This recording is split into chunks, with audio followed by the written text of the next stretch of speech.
खुलुमबाय गोजोन फुंबिलिनि बयनिसिमबो गाहाम हामलायनायजों लोगोसे नोंथांमोनखौ आंनि एसबी बड' निउज चेनेलाव बयखौबो बरायबावनाय थाबाय। आं सिबिरानि ब्रह्म नोंथांमोननि थाखाय आं फिन गोदान खौरां लानानै फैबावबाय। आसा खालामो खौरांखौ नोंथांमोना जोबजासिम नायलांगोन। गोजोनथाव खौरां एपीएससीआव सागु बर'फोरा उथ्रिसारनो हाबाय। पाब्लिक वर्क्स डिपार्टमेन्टनि सिङाव एसिस्टेन्ट इन्जिनियार सिभिल पस्टनि थाखाय आसाम पाब्लिक सार्भिस कमिसन एपीएससीजों खुंजानाय 260 पस्टनि मादाव सागु बर'फोरा सायख'जानो हाबाय। सायख'जानाय सागु बर'फोरनि मुङा जाहैबाय फारियै खन्थाइ बसुमतारी, मृदुस्मिता बर', सायानिका मुसाहारि, देबजित रामसियारि, भुपेन बड', दिगन्त बर', रुनाथ बर', कनकार मुसाहारि आरो एलियन्स बसुमतारी। मख'नो गोनांदि एपीएससीनि 260 पस्टनि थाखाय इन्टारभिउआ थांनाय 14 जुन 2022 मायथाइनिफ्राय लानानै 2 जुलाइ 2022 मायथाइसिमनि गेजेराव जादोंमोन। बर' सावथुन मुलुगनि मुंदांखा फेस्ला फावखुंगुर रामसिं गेल्लाया बे बुहुमाव आरो गैलिया। मैया मोनाबिलि 6 रिंगासो समाव बिथाङा जों बयखौबो एंगारनानै बे बुहुमनिफ्राय बिदाय लालांबाय। मिथिनो मोननाय बायदिब्ला फेस्ला फावखुंगुर रामसिं गेल्लाया थांनाय रबिबारनिफ्रायनो गोब्राब लोमजानायाव दंमोन। नाथाय जिउजों जुजियै बिथाङा मैया मोनाबिलि 6 रिंगा समाव हरखाब रुंसारि जाबाय।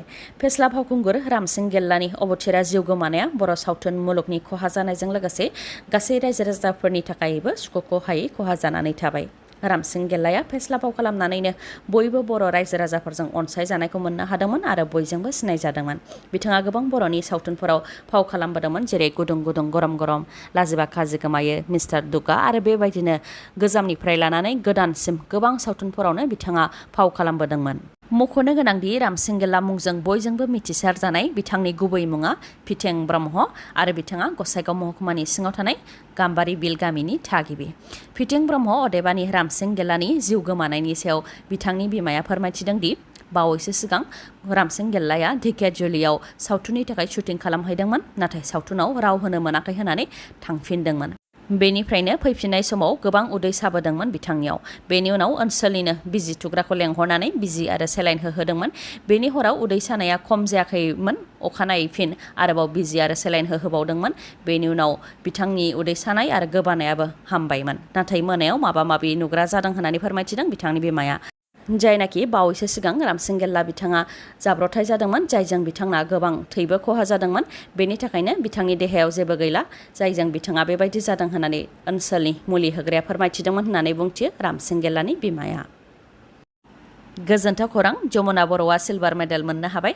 काजाकिस्ताननि नुर सुल्तानाव जानाय इल'डा काप 2022 मुलुगनां बक्सिं बादायलायनायाव बक्सिं गेलेगिरि जमुना बर'आ भारतनि जानानै गेलेनानै सिलभार मेडेल मोननो हाबाय। फाफ्लियाव सार्जारि जानायनि थाखाय 2 बोसोर थाद'नायनि उनाव बक्सिंनि रिंआव फैफिननो मोननायखौ गोजोननाय मोनदों होननानै फोरमायथिदों बिथाङा आरो सनानि मेडेलनि थाखाय जि उखैनाय दंमोन बे आद्रा थाबाय होननानैबो गावनि फेसबुक पेजनि गेजेरजों फोरमायथिदों। काजाकिस्तानाव जानाय इल'डा काप 2022 आव मैयानि सानाव बक्सार जमुना बर'नि अनगायैबो भारतनिफ्राय 48 केजि खथायाव कालाइवानी श्रीनिवासन गीतिका आरो 81+ केजि खथायाव आल्फिया पाठान बिथांमोनहाबो गेलेदोंमोन, जेराव आल्फिया पाठाना 5-0 देरहासारनो हानानै सनानि मेडेल देरहानो हादों आरो गीतिकाया 4-1 देरहानानै सनानि मेडेल देरहासारनो हादों। बिथांमोननि अनगायैबो कालाइवानी श्रीनिवासन आरो जमुना बर'आ सिलभार मेडेल देरहासारनो हादों। काजाकिस्तानाव जानाय इल'डा काप 2022 आव भारतनिया गासै 14 मेडेल मोननो हादों। बेनि मादाव 2 सनानि मेडेल होननानै फोरमायथिदों बक्सिं फेडारेशन अफ इन्डियाया। लोगोसे मेडेल देरहासारनो हानाय साफ्रोमबो गेलेगिरिफोरनिसिम साबायखर बावहरदों। इउपिपिएल दोलोनिफ्राय गोबां सुबुंफोरानो गुगालांगासिनो दङ। फैगौ समाव इउपिपिएल दोलोआ जोबस्रांलांगोन। परिबर्तन होनानै खुगाजोंल' बुंनाय जादों। सोलायनाया माब्ला जागोन बेखौ लानानै जों बयबो नेनानै दङ आरो आसा खालामनानै दङ। बे बेफ्रुसार बिबुंथिया गुबुन बेरेखा दोलोनिफ्राय फैनाय नङा। बे बेफ्रुसार बिबुंथिखौ इउपिपिएल दोलोनिनो सुबुनखाता भिसिडिसिनि बारग' मासिगिरिया होदों। बाक्सा जिल्ला 25 नं बागानपारा बिटिसि बियाबनि सिङाव थानाय सुबुनखाता भिसिडिसिनि मासिगिरि राजु दैमारिखौ बिबाननिफ्राय बोख्लायबाय। बिबाननिफ्राय बोख्लायनायखौ लानानै राजु दैमारिया फोरमायथिदों दि जेबो जाहोन मिथिहोआलासे बिथांखौ भिसिडिसिनि मासिगिरि बिबाननिफ्राय बोख्लायदों। 25 नं बागानपारा ब्लकनि दैदेनगिरिफोरा सिरि सावरायलायनानै मासिगिरिनि बिबाननिफ्राय बोख्लायदों आरो खौरांखौ थांनाय 28 अक्ट'आवसो मिथिनो मोन्दों, जेब्ला नकल बर'खौ गोदान मासिगिरि महरै थिसनदों आरो बेराफारसेथिं गावखौ अदेबानि राजु दैमारिखौ मासिगिरिनि बिबाननिफ्राय बोख्लायनायनि लाइजाम हरदों। नाथाय मा जाहोननि थाखाय बिबाननिफ्राय बोख्लायदों बेनि सोमोन्दै जेबो मिथिहोआखै मिथिहोनायमोनब्ला मोजां मोनगौमोन होननानै फोरमायथिदों राजु दैमारिया लोगोसे एमसिएलए खाथिराम बर'आ बिथांनि सायाव गाज्रि नोजोर दंखायोमोन बेनि थाखायनो बे बिबाननिफ्राय बोख्लायनाया जानो हागौ नङाबा सोरनिबा एरसन एरब्र खालामनायनि थाखाय जानो हागौ नाथाय सोरबा एरसन एरब्र खालामदोंबाबो एमसिएलए जानानै खाथिराम बर'आ खेबसे सावरायनांगौमोन होननानैबो बुंथिबावो बिथाङा आरो दिनै मासिगिरि बिबाननिफ्राय बिथांखौ बोख्लायदों गाबोन आरो सोरबा गुबुनखौ बोख्लायगोन जाय दैदेनगिरिफोरजों गोलाव समनिफ्रायनो खामानि मावबोनाय रायजो राजाफ्राबो थांफागोन आरो बेबायदिनो इउपिपिएल दोलोनिफ्राय गुगालांगासिनो दङ इउपिपिएल दोलोआ सानसे जोबस्रांलांगोन बेखौ लानानै सासे ओनसोलनि दैदेनगिरि जानानै दुखु मोनो मानोना गोबाङानो समाल' फैथों होननानै बुंथि होनानैबो फोरमायथिबावो बिथाङा बेनि अनगायैबो खाथिराम बर'निफ्राय रायजो राजाफ्रा अननाय मोनाखै होननानै गोबां रायजो राजाफ्रानो अजद होबोदों आरो रायजो राजाफ्रा बेखौ लानानै दुखु मोनदों बेनिखायनो फैगौ बिसायख'थिनि समाव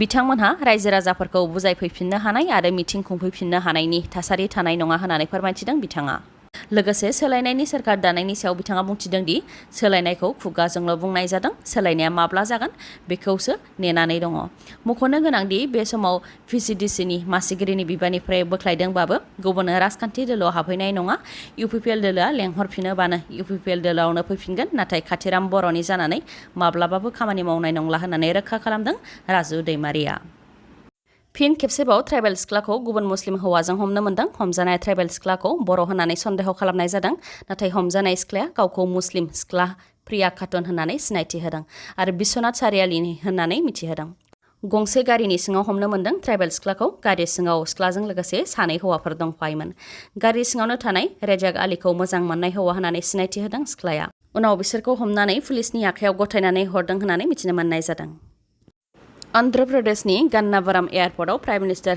नरेन्द्र मदि बिथांनि हेंथायै गोसोम बेलुन बिरहोदों अन्ध्र प्रदेशनि माखासे ओनसोलफोराव नुजाथिनो थाखाय प्राइम मिनिस्टार नरेन्द्र मदि बिथाङा फैदोंमोन जेराव प्राइम मिनिस्टार नरेन्द्र मदि बिथांखौ अन्ध्र प्रदेशनि गिबि मन्थ्रि आरो गभर्नर बिथांमोनहाबो बरायदोंमोन नाथाय गन्नावरम एयारपर्टनिफ्राय गुबुन मोनसे ओनसोलाव हेलिकप्टारजों थांनो ओंखारफिननाय समावनो एबा हेलिकप्टारा बिरनायनि 5 मिनिट उनावनो गोसोम बेलुन बिरहोदों उदांस्रिनि थाखाय दावहा नांग्रा आलौरी सीतारामा राजुनि जोनोम सान फालिनायावनो प्राइम मिनिस्टार नरेन्द्र मदि बिथाङा थांनो नागिरदोंमोन बेयावनो गोसोम बेलुन बिरहोदों गोसोम बेलुन बिरहोनायखौ लानानै अन्ध्र प्रदेशनि बिजेपि दोलोनि मावथिफोरा प्रशासननि सायाव सोंथि खालामदों आरो प्रशासना गोख्रों नोजोर होयैनि थाखायनो बेफोर जानो मोन्दों होननानै अजद होदों लोगोसे अख्राङाव हेलिकप्टार बिरफुबाय थानाय समावनो गोसोम बेलुन बिरहोनायजों प्राइम मिनिस्टार नरेन्द्र मदिया खैफोदावबो गोग्लैनो हागौमोन होननानै बुंथिदों बेनि अनगायैबो बे गोसोम बेलुन बिरहोनायखौ कंग्रेसनि दोलोनि सोद्रोमाफोरानो बिरहोदों होननानैबो फोरमायथिदों बिथांमोनहा मानोना बिसायख'थिनि समाव होनाय समायखिराफोरखौ मावफुङैखौ लानानै प्राइम मिनिस्टार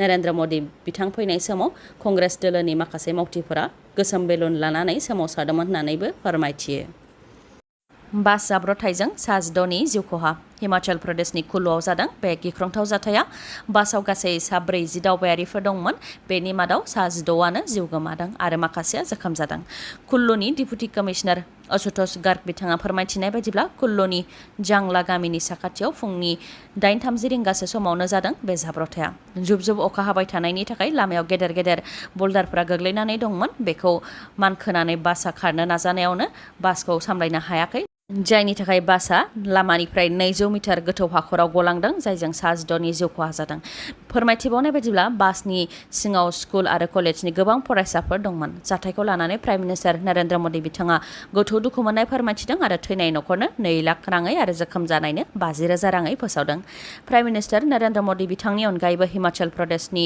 गिबि मन्थ्रि जयराम ठाकुर बिथाङाबो थैनाय न'खरनो 5 लाख राङै फोसावदों आरो जोखोम जानायफोरनो 15,000 रांजों लोगोसे बेसेन नाङै फाहामथाय होनो थाखाय फोसावदों मिस इन्डिया वर्ल्ड 2022 आव सिने शेट्टीआ देरहासारनो हाबाय कर्नाटकनि 21 बोसोर बैसोनि सिने शेट्टीआ मिस इन्डिया वर्ल्ड 2022 नि बिमुंखौ देरहासारनो हाबाय आरो बिथांनो मिस इन्डिया 2020 मानासा वाराणसी बिथाङा मुकुटखौ गानहोदों मिस इन्डिया वर्ल्ड 2022 बे इभेन्टआ मुम्बाइनि जिअ कन्वेन्शन सेन्टाराव जादोंमोन जेराव राजस्थाननि रुबुल शेखावत बिथाङा फार्स्ट रानार आप जानो हादों आरो इउपिनि श्रीनाथा चौहान बिथाङा सेकेन्ड रानार आप जानो हादों दिनैनि खौराङा एसेनोसै खौरांखौ जोबजासिम नायनायनि थाखाय गोजोन्थों नोंथाङा आंनि चेनेलाव गोदानबा सानफ्रामबो फुंनि समाव खौरां मोननो थाखाय चेनेलखौ साबस्क्राइब खालाम आरो बेल आइकनखौबो क्लिक खालाम लोगोसे खौरांखौ मोजां मोनदोंबा लाइक कमेन्ट आरो शेयार खालामनो दाबाव गोजोन्थों